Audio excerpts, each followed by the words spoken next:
할렐루야. 우리 하나님 말씀 보겠습니다. 은혜 받을 말씀은 신명기 21장 10절로 말씀부터 우리 14절 말씀까지만 읽고 마지막 절까지 다 한 절씩 보면서 은혜 받겠습니다.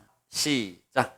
내가 나가서 적군과 싸울 때에 내 하나님 여호와께서 그들을 내 손에 넘기심으로 내가 그들을 사로잡은 후에 내가 만일 그 포로 중에 아리따운 여자를 보고 그에게 연연하여 아내를 삼고자 하거든 그를 내 집으로 데려갈 것이요 그는 그 머리를 밀고 손톱을 베고 또 포로의 의복을 벗고 내 집에 살며 그 부모를 위하여 한 달 동안 애곡한 후에 내가 그에게로 들어가서 그의 남편이 되고 그는 내 아내가 될 것이요 그 후에 내가 그를 기뻐하지 아니하거든 그의 마음대로 가게 하고 결코 돈을 받고 팔지 말지라 내가 그를 욕보였은즉 종으로 여기지 말지니라. 아멘. 할렐루야. 오늘도 하나님은 말씀으로 말씀하십니다. 그러므로 말씀을 아멘하고 받으면 기적이 일어납니다. 아멘하고 받으면 생명 역사가 일어납니다. 할렐루야. 여러분이 가지고 있는 모든 문제가 다 이 시간에 말씀을 통해서 다 해결받으시기를 주의 이름으로 축원합니다. 자, 우리는 이번 주간에 신명기 21장이었어요.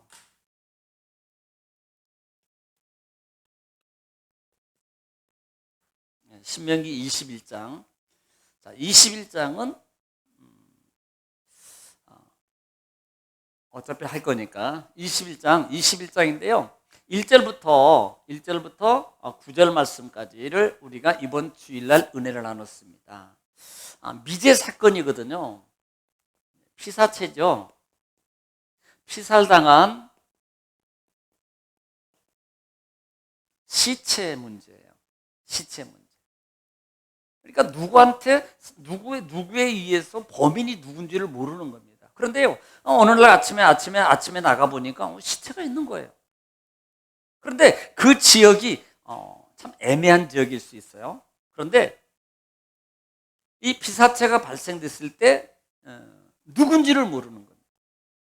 그럴 때 어떻게 해야 될 것이냐라는 겁니다. 자, 여기에는 약 한 두 가지의 의미가 담겨져 있다 그랬어요. 자, 우리가 여기서 어떻게 처리하는 과정이 보면은 첫 번째로 처리할 것은 이 시신에 있는 위치로부터 가장 가까운 지파가 누구냐? 위치부터 가장 가까운 지파가 누구냐는 겁니다. 그리고 그 거리를 재고 난 다음에 이제는 왜냐하면 뭐 예를 들어서 뭐 이렇게 담벼락을 쳐놓은 것도 아니고 예를 뭐 금을 그어놓은 것도 아니잖아요. 그냥 동네 살다 보면 예를 들어서 살인 사건이 나타나고 시체가 버려지는데 뭐 버젓이 사람이 사는데 버려지겠어요? 없는데 몰래 없는 데다 유기하겠죠. 네. 그러다 보니까 예를 들어서 죽은 시체가 발견되면 이쪽 지역도 아니고 어느 지역인지 잘 분간하지 못할 수 있어요. 그때는 거리를 재라. 그리고 가장 가까운 지파들과 장로들이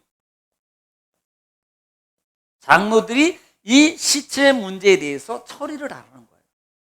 그런데 처리하는 방식이 암송아지 한 번도 메어보지 않는 암송아지를 잡아서 그 다음에 아무 한 번도 경작하지 않는, 그러니까 외진 곳이에요. 한 번도 누구 들어가 보지도 않는 그와 같은 장소에 가서 목을 꺾어서 정결의식을 치르는 겁니다.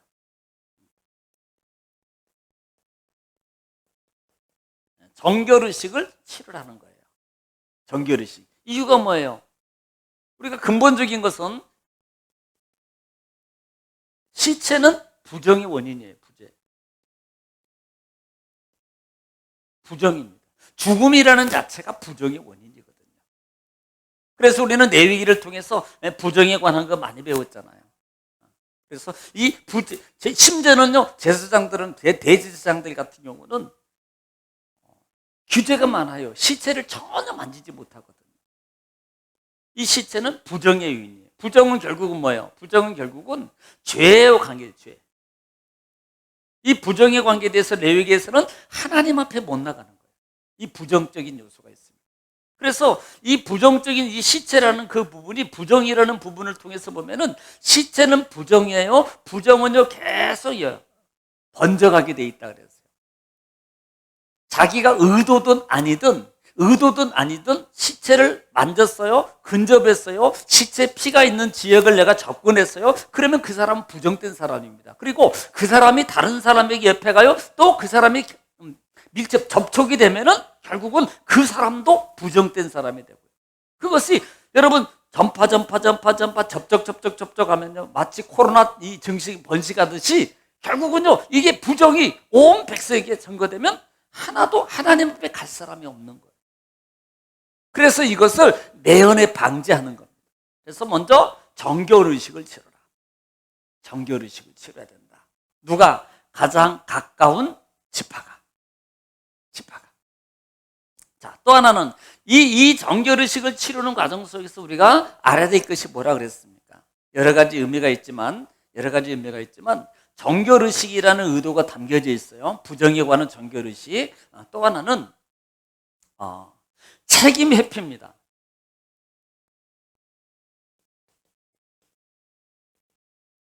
야, 우리하고 무관해. 그러니까 니들이 처리해. 가령 예를 들면, 왜냐면 이 시체를 그대로 놔두면 안 되거든요. 니들이 처리해. 그리고 또 하나 뭐예요? 책임 회피뿐만 아니라 의심하게 돼 있어요. 쟤네 족속에서 죽은 거야? 쟤네들 족속에서 죽은 거야? 야, 니네들이 족속에서 죽은 거 아니야? 아니야, 니네 족속이 죽은 거 아니야? 막 어떤 보이지 않는 그런 의심이 잠재하게 돼 있어요. 그러면 의심은 결국은요 불신을 낳게 되겠죠. 불신. 하나가 안 돼요. 서로 의심하게 되고 그 다음에 불신이 쌓여지면 결국은 전쟁이 나거나 그 다음에 싸움이 있거나 다툼이 있거나 헤어지거나 거리를 두게 되고 담을 쌓게 되거든요. 그러니까 이런 요소들이 있으면 안 되는 거예요. 그러니까 이런 부분들을 규제를 통해서 빨리 처리를 해줘야 돼요. 빨리. 그리고 또 하나는 뭐라 그랬어요?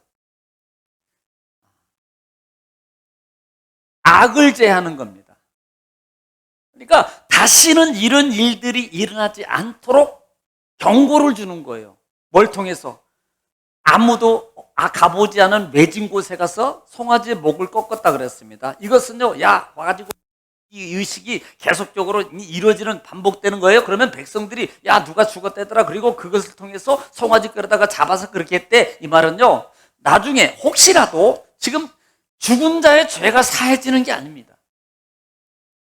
죽은 자는 만약에 잡히면 이 죽인 자는 사형이 되게 돼 있어요. 그래서 너도 똑같이 죽게 돼 있어.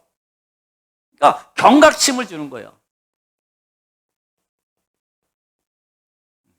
경각심을 주는 거다라는 말입니다. 그래서 미제 사건에 대해서 어떻게 처리해야 될 것이냐, 막 떠먹이고 의심하고 니네들이 그랬지 우리는 아니야, 니네 족속들에서 그런지 몰라 막 그러면서 서로 의심이 싹 트면 거리가 되게 되고 분쟁이 일어나게 되거든요. 또 정결의식을 치르지 않으면요 다 이스라엘 백성들이 하나 왔다 갔다 하다가 뭐 접하게 되면 다 부정적인 사람이 다 돼버리거든요. 이런 부분들을 매연에 방지하는 거다. 가장 중점적인 요인은 정결의식에 포인트가 더 있다라는 것을 여러분이 염두에 두라라는 말입니다.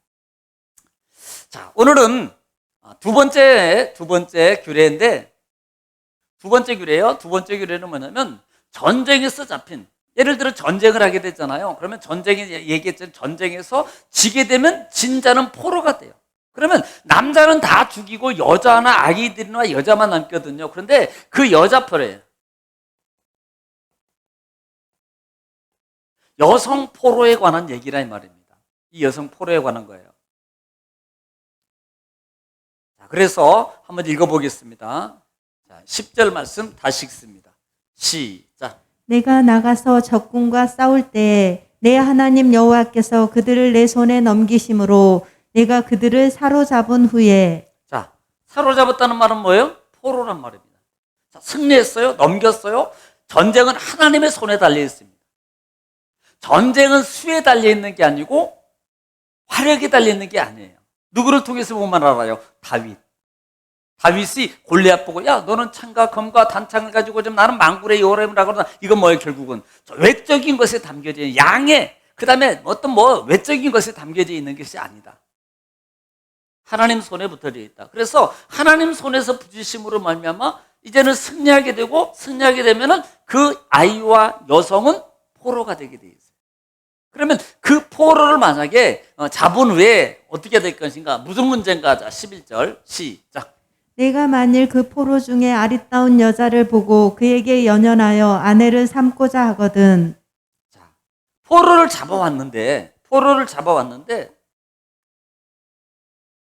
내 마음에 들어요. 보통. 그런데 여기서 기억하세요. 여기서 포로를 잡아왔는데 내 마음에 든다라는 말의 의미는 여기는 아직은 뭐예요? 결혼하지 않는 여인을 말하는 겁니다. 여기는 자, 이쁜 여야. 여성에 대해서 결혼하기를 원해요. 내 아내를 삼고 싶어. 내 아내로. 그렇게 할 수 있었거든요. 내 아내를 삼고 있어. 하지만 안 이쁘면 여기도 해당이 안 되겠네. 여기는 다 조심해야 되겠어요. 다행이다. 아, 여기 결혼 안 했지. 조심해. 이뻐서. 결혼한 이쁜 사람들은 해당 안 될 거예요. 여기 다 이쁜 분들인데. 네. 결혼하고 싶어요. 마음에 들어서 이제 결혼하게 되면 그 삼고자 할 때 해야 될 것이 있어요. 해야 될 게 있습니다. 12절 시작. 그를 내 집으로 데려갈 것이요 그는 그 머리를 밀고 손톱을 베고. 자, 한번 볼까요? 뭐부터 해요? 머리를 밀어요. 자, 여자 머리를 데려왔는데 여자는 자기 아내를 샀는데 여자의 머리를 다 이렇게 잘른단 말입니다. 머리를 베고 그래요. 예. 머리를. 보통요, 이 머리를 자르는 성경적 의미가 있습니다. 머리를 자르는 성경적 의미는요, 어떤 의미냐면, 속죄와 회개예요. 머리를 자르는 의미는 속죄와 회개를 할 때 성경적 의미는 보통 머리를 밀게 되어 있습니다. 네. 속죄를 합니다. 한번 찾아볼까요? 레위기 14장. 정결의식이거든요. 정결의식인데 레위기 14장 8절부터 볼게요. 8절. 레위기 14장 8절부터 시작. 정결함을 받는 자는 그의 옷을 빨고. 자, 옷을 빨고. 지난 성경 시간에 말씀드렸죠. 옷을 실어야 된다, 빨아야 된다. 옷을 빨고. 그다음에 모든 털을 밀고. 자, 9절도 보세요. 9절. 시작. 일곱째 날에 그는 모든 털을 밀되 머리털과 수염과 눈썹을 다 밀고. 예. 뭐예요? 모든 털을 미는데 머리털부터 해서 눈썹까지 다 밀어요. 그게 뭐였어요? 정결의식입니다. 정결의식. 부정적인 사람, 부정된 사람은 다시 말하면 이방적인 요소는 부정이라고 말하거든요. 그래서 부정적인 것을 버리는 거예요. 다시 말하면 회개고 속죄고 거듭남이에요. 하나님의 자녀의 아내가 되려면 속죄와 회개가 있고 세상의 것을 잘라버려야 돼요. 잘라버려야 돼요. 보통 이제 욥기서 1장 20절 볼까요? 이것도 한번 짚고 넘어갈게요.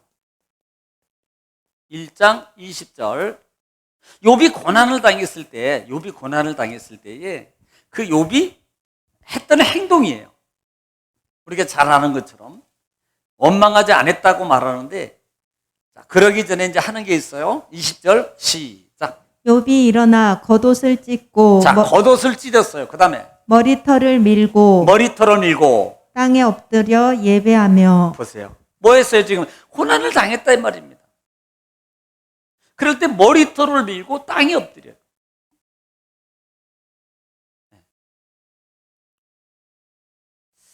그 다음에 두 번째는 손톱입니다. 자, 손톱을 자르는 겁니다. 손톱깎이를 자르는 것처럼 다듬는 거예요. 손톱을 자르는 겁니다. 이 손톱을 자른다는 말의 의미도 마찬가지예요. 이 고대인들, 그 당시의 고대인들은요, 고대인들은 가장 첫 번째로 중요했던 것이 머리였어요. 머리카락. 그리고 두 번째 중요하게 여겼던 부분이 뭐였냐면 손톱이었습니다. 그러니까 중요한 부분을 잘라낸다는 부분요, 이것은 잘라낸다는 것은요, 이것은 상당히 많은 변화예요. 가령 예를 들면 보통 우리가 여성분들이, 남자들도 그러겠지만 보통 여성분들이 마음이 좀 심승생하거나 뭐가 변화를 주고 싶을 때 가장 먼저 주는 게 뭐예요? 옷 아니죠? 머리예요. 머리. 그러면 머리를, 가령 예를 들어서 머리를 기른 사람 딱 졸라가면 무슨 일 있어? 대부분 물어봐요. 그렇게 말은 못해도요, 만약에 조금 심각해 상쾌하면 이렇게 좀 무슨 일이냐고 물어보는데 좀 심각해 있으면요, 물어보기도 뭐예요? 왜? 문제가 있어 지금. 뭔가가 변화가 생긴 거잖아요. 변화가. 예. 그러니까 뭔가를 자른다는 것은 변화예요. 뭔가를 자른다는 것은, 그러니까 중요한 것들, 중요한 이것을 복합적으로 말하면 이전 생활들을 청산하는 거예요.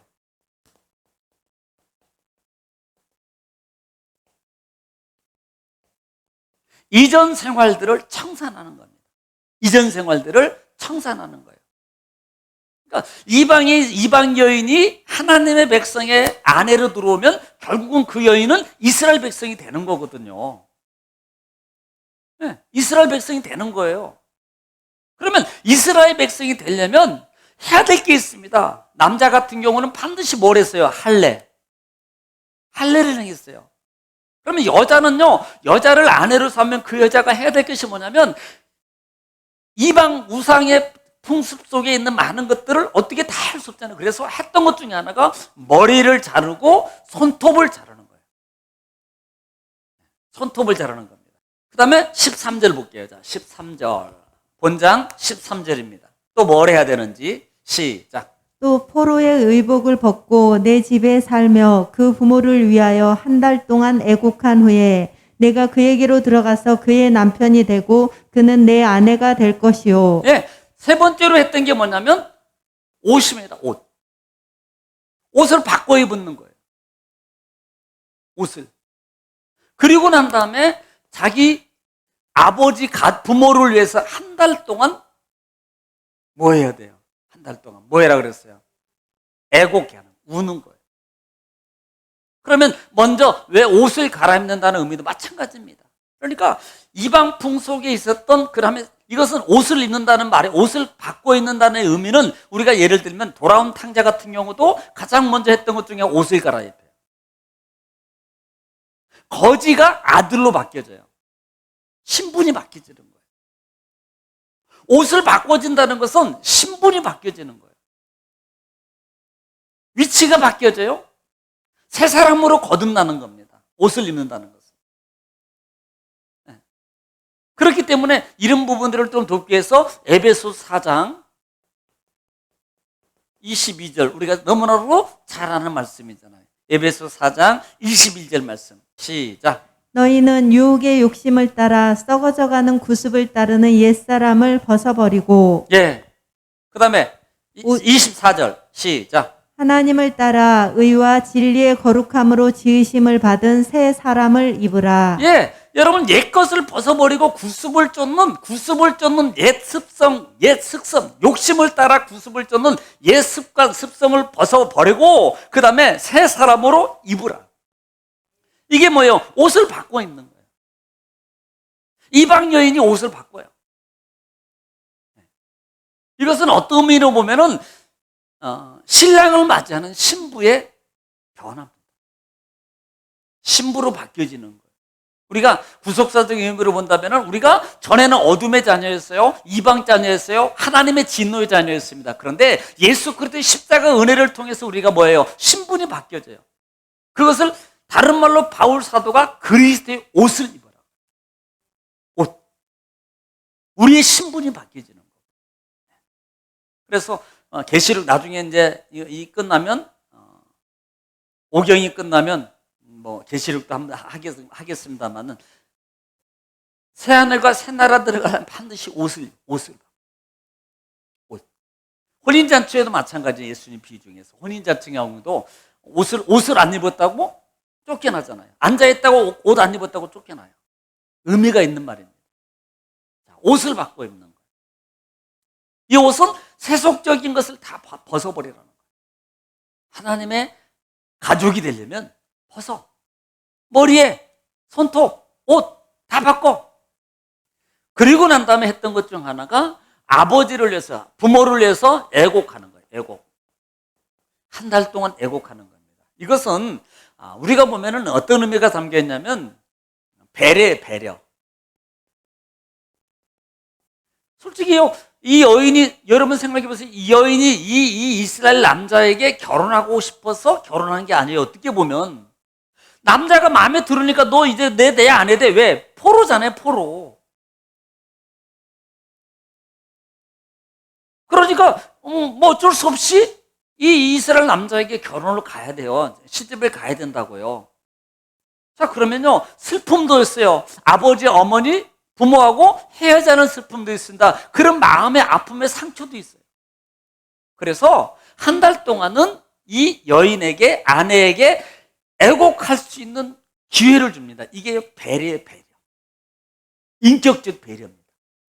야, 네가 뭐 종인데 뭐 쓸데없는 하지 말고, 야, 밥에 와. 넌 내 아내니까 넌 지금부터 밥에 뭐해? 막 이렇게 막 하는 이게 아니고, 하나님은 인격적이세요. 또 하나 의미가 있습니다. 중요한 의미가 또 하나 있는데, 한 달 동안 한 달 동안을 두는 이유 중에 하나가 뭐냐면 신부의 자격입니다. 자격 심사예요. 그러니까 뭐 이뻐, 마음에 들어. 그런데 이 여인의 성품, 성격, 습관을 모르는 거예요. 그러니까 한 달 동안 있어 보면서 그 여인의 성격이라든지 습관이라든지 성품을 심사하는 거예요. 심사. 그리고 난 다음에 자 14절 보겠습니다. 14절 본장 14절입니다. 시작. 그 후에 내가 그를 기뻐하지 아니하거든 그의 마음대로 가게 하고 결코 돈을 받고 팔지 말지라. 내가 그를 욕보였은즉 종으로 여기지 말지니라. 예, 만약에 그렇게 하다가요 살다가 마음에 안 들어요. 예를 들어서 한 달 후에 지금 있는데 마음에 안 들어 그러면 결혼한다고 데려왔어요. 그런데 그렇게 데리고 있다가 마음에 안 든다고 그냥 버려요? 그렇게 하지 말라는 겁니다. 만약에 그 마음에 안 들면 그 여인에게 자유를 줘라. 자유. 마음대로 갈 수 있는 자유를 줘라. 어떤 조건을 달지 말아라. 어떤 조건도 달지 마라. 또 하나는 돈 받고 팔지 마. 매매하지 마. 비록 종의 신분이었지만 네 아내로 되는 순간에 신분이 바뀌어졌어요. 이제는 종이 아니고요. 그래서 돈 받고 팔지 마. 매매하지 마. 그걸 뭐라고 표현합니까? 종으로 여기지 말라는 거예요. 뭐 했으니까? 너의 아내로 삼았으니까 삼는 순간에 가족이 되는 거거든요.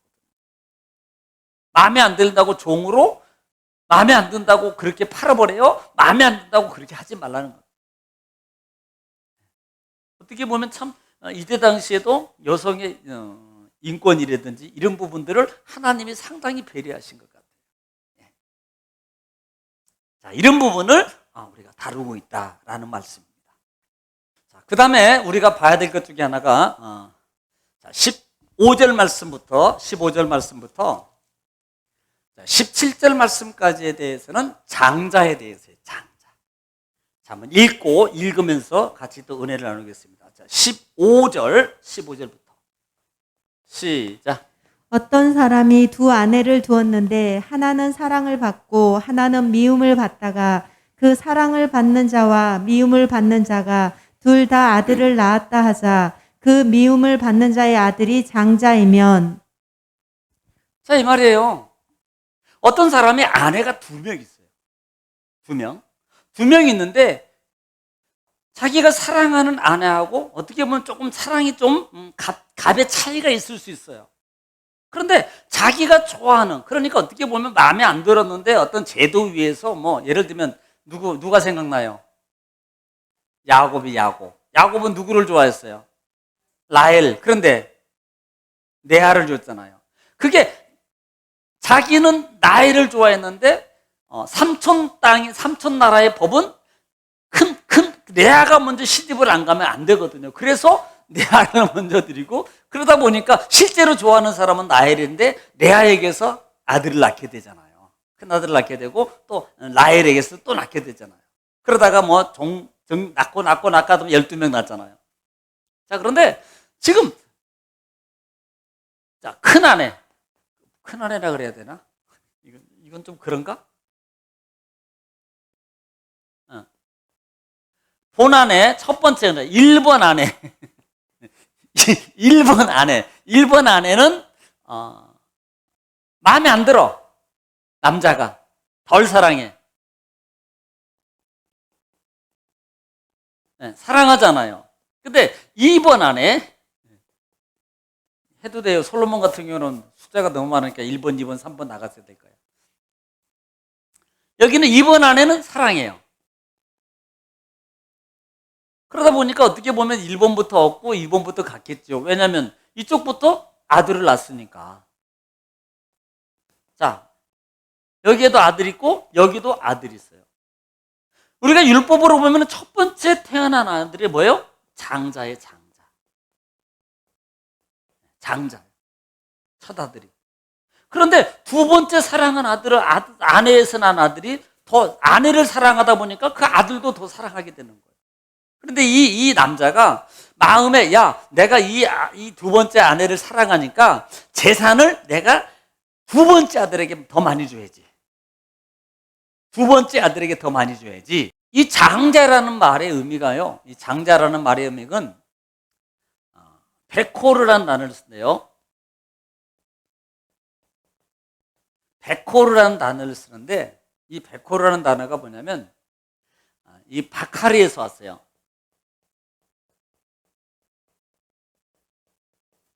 바카르라는 단어에서 왔는데 이 말의 뜻이 뭐냐면 처음 난 자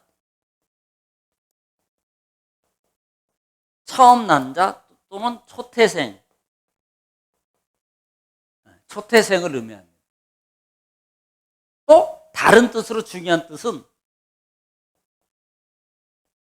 태를 열다, 태문을 열다 보통 이러잖아요. 태문을 열다라는 뜻이 있어요. 열다라는 뜻이 있습니다. 그런데 중요한 것은 그때 당시 이 장자에게는요 특권이 부여되어 있어요. 특권이. 이 장자에게는. 이 고대 사회는, 이 맏아들에게는, 뭐 우리나라도 그랬잖아요. 유교 사상은 우리나라도 그랬잖아요. 이 고대 사회는 맏아들에게 주는 특권이 있습니다. 집안의 중추적, 중요한 일은 이 아들이 다 해야 돼. 중요한 일. 이 아들이. 요즘에도 그런가요? 제가 요즘에 보면은 많은 주위의 분들 보면요, 오히려 그냥 재산만 가져가려고 그러지 일은 안 하고. 그런 장자들이 상당히 많아요. 또, 그, 축복권이 있습니다. 다들. 또 성경에 보면은 이들은 2배를 받아요, 2배. 재산 분배를 할 때 꼭 2배 이상을 받게 돼 있어요. 네, 2배를. 이 부분이 어디에 있냐면, 우리 한번 볼까요? 창세기 27장 36절. 창세기 27장 36절 한번 읽을게요. 시작. 에서가 이르되 그의 이름을 야곱이라 함이 자, 야곱이라 하니, 그 다음에 합당하지 아니하니이까 그가 나를 속임이 이것이 두 번째니이다. 전에는 나의 장자의 명분을 빼앗고 이제는 내 복을 빼앗았나이다. 또 이르되 아버지께서 나를 위하여 빌 복을 남기지 아니하셨나이까. 예, 지금 뭘 받아요? 아버지로부터 축복 기도를 받는. 오늘 본장이에요, 본장. 17절에 시작. 반드시 그 미움을 받는 자의 아들을 장자로 인정하여 자기의 소유에서 그에게는 2 몫을 줄 것이니 그는 자기의 기력의 시작이라 장자의 권리가 그에게 있음이니라. 네, 장자의 권리가 그에게 있어서 2몫을 준다 이 말이에요. 요즘에는 안 그래요. 요즘에는요 똑같아요. 가족이 할 때 법을 제대로 하세요. 뺏기지 마세요. 다 찾아가세요. 지금은요 이것도 상식적으로 알고 있어요. 부모를 모시는 사람에게는 똑같이 나누는 데서 20% 지분을 더 주게 돼 있어요. 그러니까 전체에서 20%를 주니까 적은 거 아니에요. 부모를 모시는 사람은 법이 그렇게 돼 있다고요. 그런데 이제 뭐 분쟁 후 싸우기 싫어서 대부분 안 하는 사람도 많아요. 이 장자에게는 그런 축복권이 특권이 부여져 있습니다. 우리나라 같은 경우도 지금은 안 그러는데 과거에는요 전 재산 거의 자녀들, 지금에도 우리 주위에 보면은요 솔직히 말하면 딸들이 다 모시고요 아들들은 안 모셔. 그리고 재산은 다 난 참 이게 우리 믿는 사람들은요 지혜롭게 하세요. 자기도 안 맡아줄 사람한테 주고 나중에 억울해가지고 그 딸들 맡은 자식들 마음 아프게 하지 말고 모실 사람한테 더 줘. 모실 사람한테. 각서 써요. 요즘엔 법 그렇게 쓰기도 해요. 안 모시면 얘한테 준다. 다 뺏는다. 그거 안 쓰면요 못 뺏어요. 자, 16절 읽겠습니다. 분장 16절. 시작. 자기의 소유를 그의 아들들에게 기업으로 나누는 날에 그 사랑을 받는 자의 아들을 장자로 삼아 참 장자 곧 미움을 받는 자의 아들보다 앞세우지 말고. 자, 뭐라고 말해요? 너 바꾸지 마. 네가 이뻐한다고 너의 특권, 너의 권한으로 차자와 장자를 바꾸지 마. 유일하게 바꿀 수 있는 하나님밖에 없습니다. 사람의 네가 아버지라고 네가 사랑하는 아이의 아들이라고 둘째 아이를 장자로 하고 그다음에 큰 아들을 뭐 차자로 하고 그다음에 배상금을 둘째니까 좋아하니까 더 주고 이렇게 하지 말라는 거예요. 차별 두지 말아라. 너의 견해로 너의 생각으로 내 맘대로 하지 말아라. 이런 주권마저도 하나님께 있다는 겁니다. 그런데 예외가 있어요. 성경에 보면 바뀌는 예외가 있습니다. 성경에 예외가 있어요. 어떤 경우냐면은 부모에 대해서 거역하고 윤리적으로 예를 들면 윤리적 어떤 문제가 있으면 바꿔요. 창세기 25장 29절. 자, 29절 먼저 읽은 내용이 바로 얘기할게요. 시작. 야곱이 죽을 쑤었더니 에서가 들에서 돌아와서 심히 피곤하여 그 다음에 야곱에게 이르되 내가 피곤하니 그 붉은 것을 내가 먹게 하라 한지라. 그러므로 예서의 별명은 에돔이더라. 자, 지금 우리는 이 내용 알잖아요. 배고프다고 자기의 장자권을 팔았어요.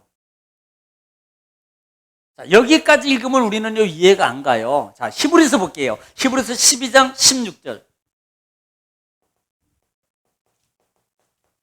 요거 읽으면 이해가 안 가거든요. 이게 왜 문제가 되느냐? 히브리서에서 설명해요. 히브리서 12장 16절입니다.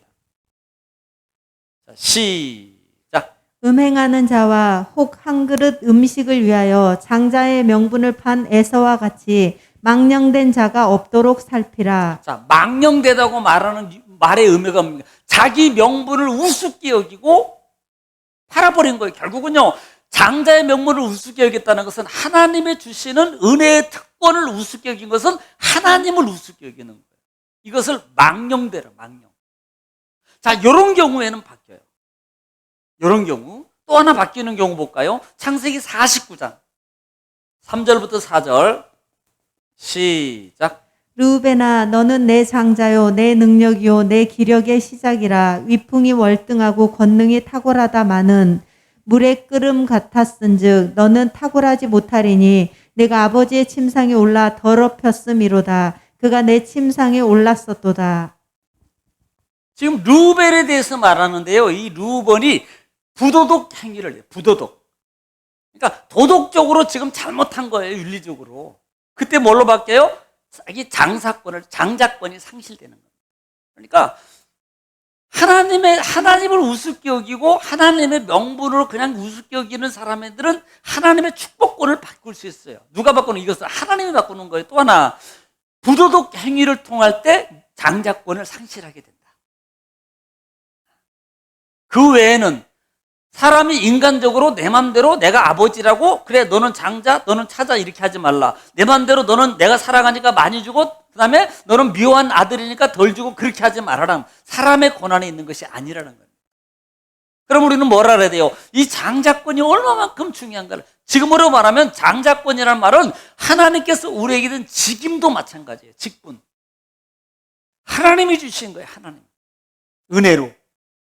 그러니까 그걸 소중해. 그러니까 내가 하나님께서 나에게 주신 은혜로 믿고 소중하게 여기는 사람은 그만큼의 은혜와 은총과 축복을 받게 될 겁니다. 그러나 그걸 그냥 뭐 남들이 받으니까 나도 받고 뭐 그러고 하는 거야. 그러고 그냥 가볍게 우습게 여기고 막 그렇게 하고 다니는 사람한테는요, 절대 그 하나님의 그 축복이, 직분의 축복이 그에게 가지 않습니다. 명심하세요. 여러분 어떤 직분을 맡든 간에 그 직분을 소중하게 여겨요. 하나님이 나에게 주신 거다. 그러면 어떤 복을 받아요? 직분의 복을 받게 돼 있어요. 이 원리란 말입니다. 자, 본장으로 갈까요? 자, 17절 시작. 반드시 그 미움을 받는 자의 아들을 장자로 인정하여 자기의 소유에서 그에게는 두 몫을 줄 것이니 그는 자기의 기력의 시작이라 장자의 권리가 그에게 있음이니라. 네, 장자의 권리를 함부로 바꾸지 말라는 겁니다. 하나님이 이미 첫 아들로, 왜? 태를 열다라는 뜻이잖아요. 하나님이 허락한 자예요. 하나님이 준 자라고요. 그래서 장자는 이스라엘 레위 지파의 대표예요. 이스라엘의 장자들의 대표가 레위인. 그들을 대신해서 레위인들이 성전에서 헌신하고 봉사하거든요. 그러니까 이 부분이 중요하다는 거예요. 18절부터 1절 말씀까지인데 패역한 아들에 대해서 말씀하고 있습니다. 자, 18절부터 패역한 아들에 대해서 설명하고 있습니다. 자, 18절 읽겠습니다. 시작. 사람에게 완악하고 패역한 아들이 있어 그의 아버지의 말이나 그 어머니의 말을 순종하지 아니하고 부모가 징계하여도 순종하지 아니하거든. 자, 지금 어떤 아들이에요? 완악하고 패역한 아들이에요. 지금 이미 이 문제가요, 심령밭에 온갖 그 완악한 것이 깔려져 있는 자녀예요. 예. 이 완악이라는 말이 사라라는 단데요, 이것은 완고하고 반항하는 아들이야. 완고하고 반항. 이 패역이라는 말은 마라라는 단어를 씁니다. 이 마라는 단어도 역시 의미가 비슷해요. 반역하고 완고하고 또 거기에다가 반항하면서 다투기를, 싸우기를 좋아해. 그러니까 어떤 아들이에요? 맨날 그냥 뭐 투정 때리고 싸움하고 대득이나 하고 막 뭐 그냥 막 패륜 아들 알잖아요. 그런 애들. 이것을 뭐라고 표현해요? 불순종이라고. 불순종한 자녀가 만약에 있다고 할 때, 자, 순종하지 않거든. 자, 19절 어떻게 해야 돼요? 19절 시작. 그의 부모가 그를 끌고 성문에 이르러 그 성읍 장로들에게 나아가서. 네, 어디로 가요? 성문. 성문에 대해서 말씀을 드렸죠. 성문은 종합 광장입니다. 이스라엘 백성들이 다 볼 수 있는 광장이에요. 그리를 끌고 가서 장로들이 가서 일러 바치려는, 다 고하라는 겁니다. 자, 20절 시작. 그 성읍 장로들에게 말하기를 우리의 이 자식은 완악하고 패역하여 우리 말을 듣지 아니하고 방탕하며 술에 잠긴 자라 하면. 네, 방탕도 하고 술에 잠긴 자. 그러니까 완악하고 불순종하고 패역하고 대들고 뭐 그냥 뭐 이건 대망난이에요, 개망난. 그래서 패륜하라고요. 이런 아들을 있을 때는 장로들이요. 아니, 솔직히 웬만하면 부모들이 솔직히 여기 끌고 가겠습니까? 가면 죽는 거 뻔히 아는데 오직 했으면 하다 안 되니까.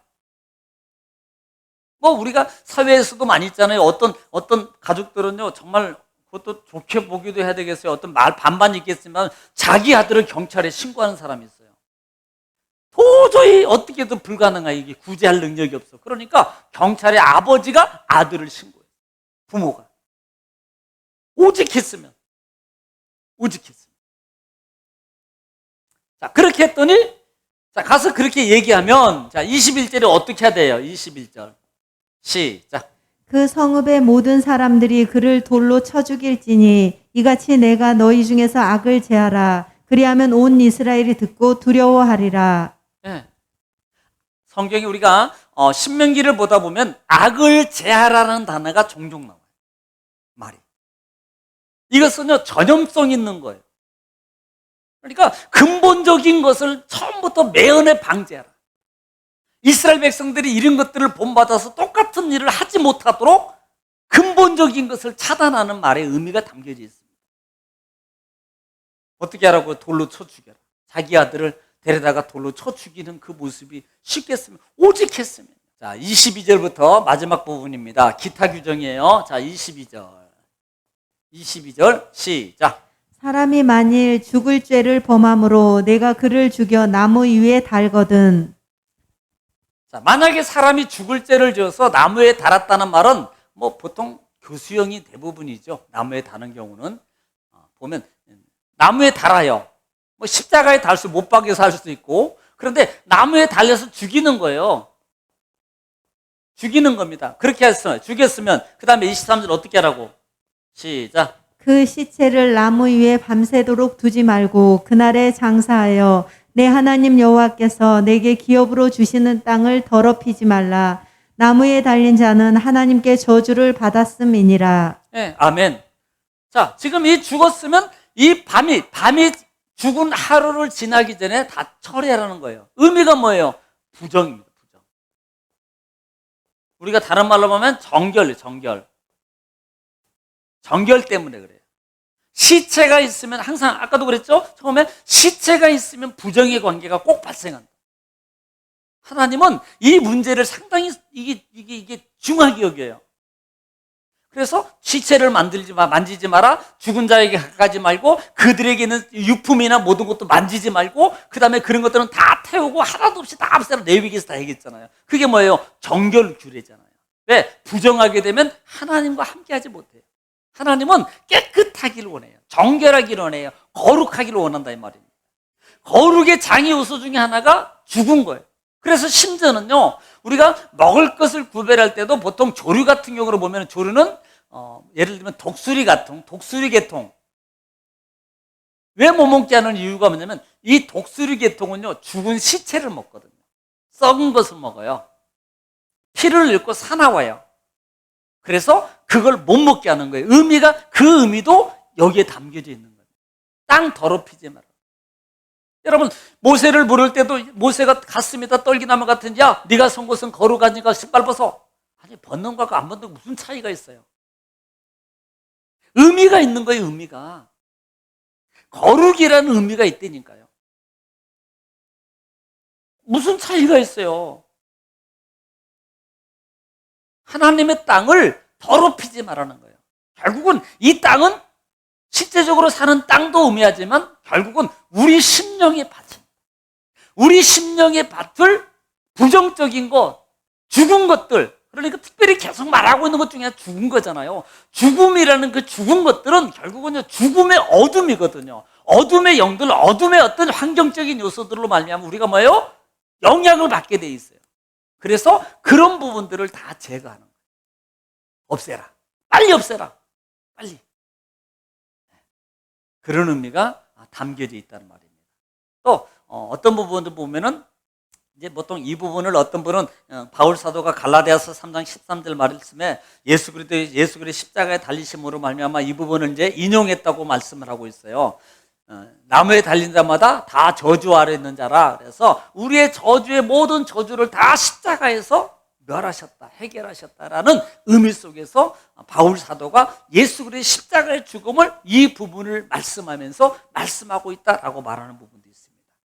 한마디로 뭐예요? 똑같이 정결이에요. 정결입니다. 정리합니다.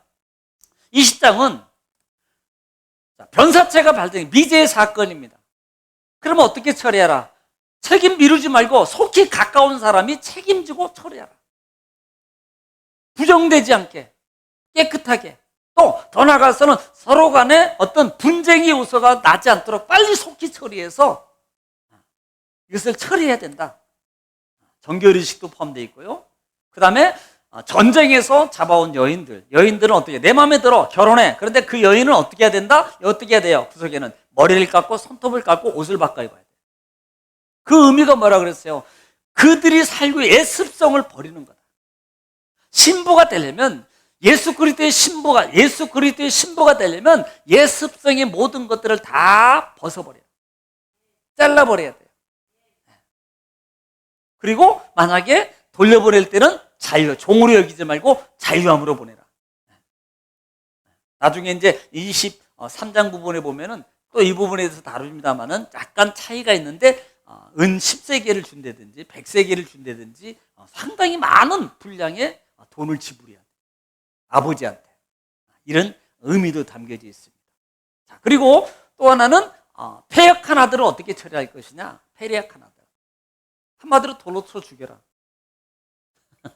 참 오직했으면 그럴까. 처리하는 방법입니다. 그렇다고 또 진짜 뭐 말한다고 패죽이라는 소리 아닙니다. 그러지 마세요. 또 전근교회 또 나와요. 목사가 또 설교 시간에 패죽이라 그랬다고 또 그러면 안 됩니다. 사랑하세요. 기도로 하세요. 기도로 끝까지 기도로. 그리고 기타 규정에서는